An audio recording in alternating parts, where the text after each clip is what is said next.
एक minute. Hello everyone, my name is Mohit. तो recently अभी आपका एसएससी सीपीयू एग्ज़ाम्स हुए, तो उसमें कुछ नए इडियम देखने को मिले हमें, जो कि एसएससी सीजीएल की अपकमिंग सीजीएल की अपकमिंग एग्ज़ाम के लिए इंपॉर्टेंट है। और अभी आपको पता है सीपीयू का भी मेंस होगा और एमटीएस भी लगा है, तो मेरे हिसाब से सभी एग्ज़ाम के लिए इक्वली इंपॉर्टेंट है। इडियम कोई ऐसा देख के नहीं आते। तो इन दिस वीडियो हम जो भी नए इडियम्स में देखने को मिले, मैं उनको आपको ऑप्शंस के थ्रू मैं उनको आपको स्टोरीज के थ्रू समझाने की कोशिश करूँगा, या मैं आपको या उनके ओरिजिन के थ्रू या उनके स्टोरीज के थ्रू आपको समझाने की कोशिश करूँगा कि वो इडियम कैसे उत्पत्ति हुई उसकी, कैसे वो इडियम आया। तो स्टार्ट करते हैं। सबसे पहला इडियम हमारे पास कौन-सा है? Off one's rockers. Off one's rockers. तो सबसे पहले वर्ड है रॉकर्स। अगर आप रॉकर्स चेयर करके सर्च करोगे यूट्यूब पे गूगल पे, तो आपको एक चेयर दिखेगी, जो बुज़ुर्ग आदमियों की होती है मोस्टली। एक ऐसी चेयर होती है वो ऐसी, जो आगे-पीछे हिलती रहती है अगर कोई वेट डाले इसमें, तो इसे बोलते हैं रॉकर्स। ये होती हैं रॉकर्स। तो मैं आपको स्टोरी इमेजिन कराने की कोशिश करूँगा, आप आँख बंद कीजिएगा, आप उस स्टोरी को इमेजिन करिएगा, आपको इडियम याद हो जाएगा, मेरा विश्वास है कि ऐसा होगा। और ऐसा होता है। तो ऑफ द रॉकर्स, तो हम इसको पहले ऑप्शंस देखते हैं, इसमें क्या-क्या लिखा हुआ है। पहला ऑप्शन है मेंटली अनस्टेबल और इरेशनल। इसका एग्ज़ैक्ट मतलब यही होता है। बाकी आपको देखते हैं फिज़िकली टायर्ड नहीं, रेडी टू टायर नहीं, इमोशनली स्ट्रॉन्ग नहीं। तो मेंटली अनस्टेबल और इरेशनल, ये होता है ऑफ द रॉकर्स। अब ये कैसे होता है मैं आपको समझाने की कोशिश करता हूँ। पहले क्या होता था, बुज़ुर्ग आदमी या जब कोई बुज़ुर्ग आदमी जो इन चेयरों में बैठता था, तो वो गिर जाते थे। जब वो गिर जाते थे उनकी चोट लग जाती थी, और जब वो चोट लग जाती थी उनकी, तो जैसे दिमाग को चोट लग गई, तो वो मेंटली थोड़े अनस्टेबल हो जाते थे। एक बार चेक कर लो, वीडियो रिकॉर्ड हो रही है। हाँ, तो वो मेंटली थोड़े अनस्टेबल हो जाते थे। तो तब से ये इडियम का ओरिजिन हुआ। Off one's rockers, mentally unstable, इसका मतलब होता है इरेशनल। इरेशनल, रैशनल और इरेशनल का मतलब होता है, इरेशनल का मतलब होता है जो सेंसेस में ना हो अपने, समझदार, जो सही समझदारी वाली बात ना करे, इरेशनल। तो जैसे आपने अभी, हम एक दूसरे को बोलते हैं दोस्ती यारी में कि तो बचपन में गिर गया था क्या, तो वही मतलब होता है इंग्लिश में, उसी वर्ड को बोलते हैं ऑफ वन्स रॉकर्स, मतलब mentally unstable and irrational. I hope समझ गए होंगे। हम नेक्स्ट इडियम पे बढ़ते हैं। नेक्स्ट इडियम है hit the book. Hit the books. Hit the books, आपने दो तीन इडियम सुने होंगे। एक हिट द सैक, एक hit the books, hit the books, और एक है हिट द ग्राउंड, जो इस वीडियो में आपको आगे दिखेगा। वैसे मेनली ये वाला हिट द ग्राउंड। तो अभी हिट द सैक का मतलब बताता हूँ मैं आपको। हिट द सैक का मतलब to sleep. To sleep. To sleep. अगर आपसे बोले कोई बोले कि I want to hit the sack, तो इसका मतलब है आई वांट टू स्लीप। ठीक है। तो वैसे आपका हिट द बुक्स, जो ये हिट है ना, इसका मतलब मेनली होता है एक्ट करना, कुछ एक्ट करना, कुछ एक्ट करना। जो हिट द बुक्स है ना, hit the books, hit the books का मतलब होता है कि अब हम इसका ऑप्शन तो देखते हैं। टू गो टू लाइब्रेरी नहीं, टू स्टार्ट स्टडिंग सीरियसली, हाँ ये होता है इसका मतलब। बाय न्यू बुक्स नहीं। तो हिट द सैक का मतलब to start studying seriously, act करना और बुक को पढ़ना। इसके पीछे कोई स्टोरी नहीं है, तो मैं आपको स्टोरी के थ्रू से समझा नहीं सकता। बाकी मैं आपको कुछ इडियम स्टोरी के थ्रू भी समझाऊंगा। सेंटेंस पढ़ते हैं, इसका एग्जांपल देखते हैं। I have exam tomorrow, so I need to hit the books. Hit the books का मतलब मुझे पढ़ना चाहिए, कल मेरा एग्जाम है, इसलिए I need to study hit the books, इसलिए मुझे बुक पढ़नी चाहिए। I need to start study seriously, इसका मतलब हिट द बुक्स। नेक्स्ट की तरफ मूव करते हैं। To go extra mile.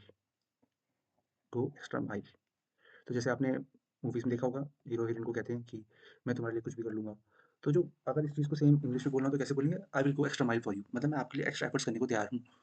तो इसको एक बार ऑप्शंस देखते हैं। To go a long route, to go long route, नहीं ये गलत होगा। जनरली क्या होता है, जो इडियम्स होते हैं ना, इनका एग्जैक्ट लिटरल मीनिंग भी वही हो, ऐसा बहुत कम होता है। जैसे टू गो एक्स्ट्रा माइल, इसका लिटरल मतलब क्या होगा कि थोड़ा एक्स्ट्रा माइल जाना। और पहला ऑप्शन क्या है, to take a long route. वैसे तो ये लिटरल मीनिंग इसका लग रहा है, पर एज इडियम्स में बहुत कम होता है कि जो वर्ड हो उसका वो लिटरल मीनिंग हो, तो वो लिटरल मीनिंग नहीं होता। कभी आप कंफ्यूज हो तो इस चीज़ को आप ऐसे एलिमिनेट कर सकते हो ऑप्शंस को। तो गो extra mile, make an additional efforts, ये होगा इसका answer. Make an additional effort, spend money नहीं, ट्रैवल अब्रॉड नहीं। तो जैसे अगर आपको किसी को बोलना है कि मैं आपके लिए कुछ भी कर लूँगा, तो आप कैसे बोलिए? I will go extra mile for you. आज ही डीएम कर देना अपने दोस्त को, I will go extra mile for you, और देखो कैसे इंप्रेस हो जाएगा सामने वाला। I will go extra mile for you. Sentence देखते हैं।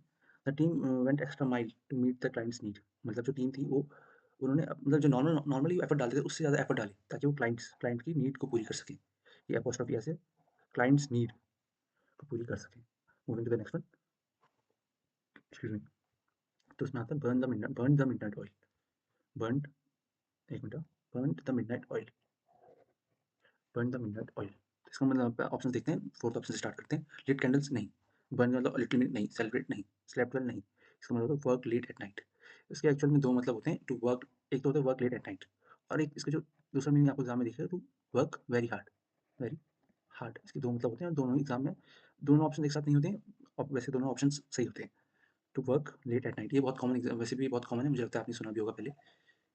Work midnight to burn the midnight oil. तो सेंटेंस एग्जांपल के लिए देखते हैं क्या है।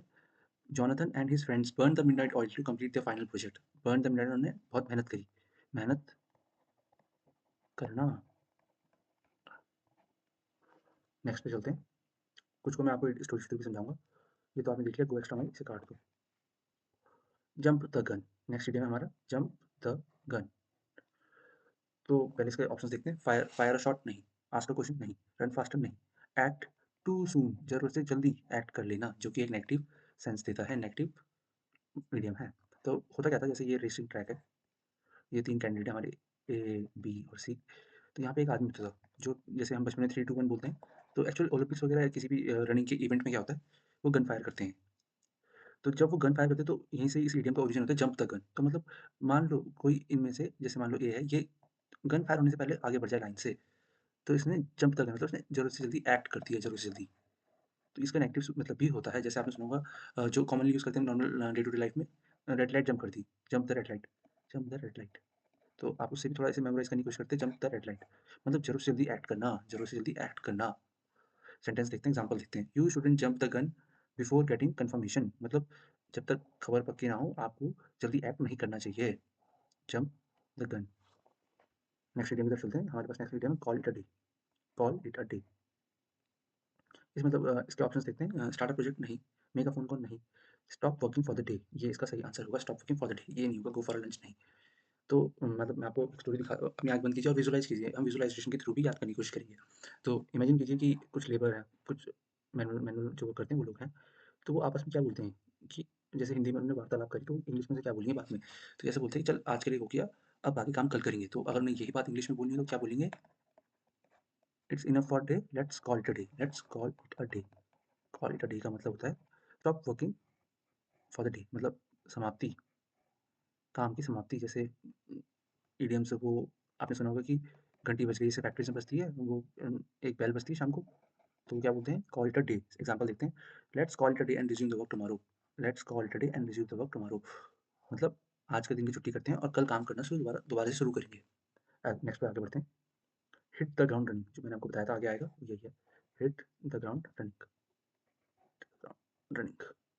तो पहले देखते हैं। फेल डाउन, ऑप्शंस नहीं, मेड मिस्टेक नहीं, टुक अ ब्रेक नहीं, स्टार्ट वर्किंग एनर्जेटिकली। हिट का मतलब मैंने बताया था एक्ट करना, एक्ट करना। तो हिट, स्टार्ट वर्किंग एनर्जेटिकली। तो इसका मतलब अब होता है कि आप मतलब जैसे मान लो कोई आलस कर रहा है, तो आप उसे क्या बोलोगे? Hit the ground and start doing your work. इसका मतलब होता है to start working energetically. Example, if you want to participate in Olympics, you need to hit the ground running. ये ग्राउंड रनिंग वैसे लिटरल ग्राउंड नहीं है, मतलब अगर आपको ओलंपिक्स में पार्टिसिपेट करना है तो आपको हरकत करनी पड़ेगी अभी। जैसे फौज में बोलते हैं हरकत कर, तो वही है। मेरे पापा आर्मी में थे, तो इसलिए मुझे पता है। अब नेक्स्ट इंडिया में हमारे पास play it by air, play it by air. अब मैं आपको विजुअलाइजेशन कराता हूँ, आप इसे विजुअलाइज कीजिए, फिर मैं आपको बताऊंगा इसका मतलब क्या होता है।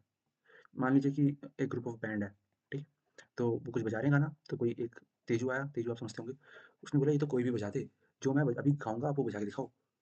उसने ऐसा बोला, उन्होंने चैलेंज कर दिया बैंड वालों को, तो बैंड वाले ने जो सुना उस टाइम पे उसने वही बजा दिया। तो इसका मतलब होता है प्लेड बाय ईयर, जो सुना तुमने उस टाइम पे वही बजा दिया। ऑप्शंस देखते हैं। Avoid action taken, avoid taking action नहीं, मिसअंडरस्टैंड इंस्ट्रक्शन नहीं, एक्ट स्पॉन्टेनियसली विदाउट प्लानिंग, मतलब उसी टाइम पे उसी क्षण में जो तुम्हारे साथ हुआ, जो हमारे तो कान में बात पड़ी, तुमने वैसे ही एक्ट करा। Act spontaneously without planning. Example देखते हैं। We don't have a fix plan, let's play it by ear. हमारे पास कोई प्लान नहीं है सीधा, जैसा होगा वैसा करते चलेंगे। जैसे दोस्तों में भी होता है कि देख लेंगे आगे, जैसा होता रहेगा वैसा करते रहेंगे। तो यही मतलब होता है play it by ear. Next video में हमारे पास to send someone to Coventry, to send someone to Coventry. Coventry एक जगह थी, एक जगह थी पहले। तो पहले जब आर्मी की जब लड़ाई होती थी, या तो कॉन्वेंट एक जगह, तो जब उनकी पोस्टिंग आती थी आर्मी वालों की, तो जब उनकी जगह पे कॉन्वेंट में आए, तो सोल्जर्स को इस बात की बिल्कुल खुशी नहीं होती थी, क्योंकि वहाँ उनकी पोस्टिंग जब उनकी पोस्टिंग कॉन्वेंट में आई, तो कभी खुश नहीं थे इस बात से लेके। तो वो इसलिए खुश नहीं थे इस बात को लेके, क्योंकि जो कॉन्वेंट के लोग थे उन्हें सोल्जर्स बिल्कुल पसंद नहीं थे। तो वो उन्हें इग्नोर करते थे, उनकी कभी हेल्प नहीं करते थे, आगे से कोई काइंडनेस नहीं दिखाते थे, एक हम्बल बिहेवियर नहीं था सोल्जर्स के प्रति। तो वहीं से ये वर्ड आया, इडियम आया, to send someone to Coventry. तो इसका मतलब देखते हैं। To move someone, to mock someone publicly नहीं, to ignore someone deliberately, to exile someone to a far away place. हो सकता है उसमें कंफ्यूज हो जाए, पर ये पहले के टाइम में होता था, मतलब किसी को भेजना। पर अभी धीरे धीरे जैसे over the period of time इसका मतलब ये हुआ किसी को इग्नोर करना। To avoid someone symbolic punishment नहीं, ये भी गलत है। अब जैसे यहाँ पे एग्जांपल नहीं है, एग्जांपल मान लेते हैं कि I didn't like in when she send me to Coventry. मुझे अच्छा नहीं लगा जब उसने मुझे कॉन्वेंट्री में भेजा, मतलब मुझे अच्छा नहीं लगा जब उसने मुझे इग्नोर करा डेलिबरेटली, जानबूझ के। Moving to the next one, where the shoe pinches, where the shoe pinches. अभी रात हो गई है तो थोड़ा मैं इतनी एनर्जेटिकली नहीं बोल पा रहा, but will see how it goes. Where the shoe pinches. तो अब आपको मैं पहले देखते हैं ऑप्शंस, देखते हैं हमारे पास ऑप्शंस क्या है। Weakest member in the team नहीं, the point of real difficult और डिस्कम्फर्ट यही है इसका मतलब। To hide the hidden benefit of hardship नहीं, the turning point in the fortune नहीं, फॉर्च्यून क्या होता है किस्मत नहीं, फॉर्च्यून को ऑडिट आता है तो हिंट आप वहाँ से ले सकते हैं। तो वेयर द शू पिंचेस, तो अब मैं आपको स्टोरी बताता हूँ उसके पीछे की स्टोरी क्या है। तो एक बार एक राज दरबार था, एक लिटरल स्टोरी है, असल में हुई थी ऐसी शायद। तो एक बार एक राजा का दरबार था, तो वहाँ पे एक हस्बैंड वाइफ जाते हैं। तो जो वाइफ होती है बहुत खूबसूरत होती है, बेहद खूबसूरत होती है। तो तो जब तो ये कपल जाता है राजा के पास, ये लड़का बोलता है कि I want divorce, I want divorce. तो सब लोग ये सोचते हैं कि इतनी सुंदर लड़की है तो इसे डिवोर्स क्यों चाहिए। तो ये अपना शूज़ निकाल के दिखाता है राजा को कि मेरी सिचुएशन इस शूज़ जैसी है, कि ये देखने से तो बाहर से बहुत सुंदर है, पर मुझे ही पता है ये अंदर से कहाँ चुभता है, ये कहाँ काट रहा है। तो वहाँ से इस इडियम का ओरिजिन हुआ, वेयर द शू पिंचेस, मतलब the point of the real difficulty और डिस्कम्फर्ट। आई होप आप इसे इस तरह स्टोरी के थ्रू याद रखेंगे। Let's move to the next one, kick the bucket, kick the bucket. अब इसके ऑप्शंस देखते हैं हमारे पास क्या-क्या है। गो एंग्री नहीं, बॉट ऑफ आर्म नहीं, वेंट ऑन वेकेशन नहीं, डाइड, इसका मतलब होता है डाइड। तो वैसे तो इतना कोई बहुत अच्छा मतलब नहीं है इसका डाइड। तो पहले क्या होता है, जैसे कोई someone wants to commit a suicide, तो ये फंदा लगाता था आदमी, ये ये इसके पाँव है और ये बकेट है। थोड़ी बकेट अजीब है बट ठीक है। तो क्या होता था, इसकी सेट बना देते हैं। तो ये आदमी क्या करता था, जैसे ही वांट्स टू कमिट सुसाइड, अब ये इस बकेट के थ्रू चढ़ता था हाइट पे, और लास्ट में in order to suicide he used to kick the bucket, ताकि वो बकेट गिरे और वो हैंग हो सके, हैंग हो सके। तो इसका मतलब, यहाँ से इसका मतलब है डाइड। आई होप आप इसके स्टोरी के थ्रू याद रखेंगे। तो फॉर दिस वीडियो यही थे एसएससी के लेटेस्ट जो सीपीओ के एग्जाम में हुए हैं, जो एसएससी सीपीओ एग्जाम में जो नए ईडियम्स हैं वो यही दिखे हमें। जनरली ये मेमोरी बेस्ड थे, बाकी आप समझदार हैं। तो बाकी ये अपकमिंग सीरीज हम कंटिन्यू करेंगे फॉर वैसे तो CGL mains, CPO mains, MTS, SSC GD, अगर इंग्लिश का देना है आपको, एमटीएस एग्जाम भी लगा है तो ये ईडियम्स वहाँ पे भी आपको बिल्कुल काम आएंगे।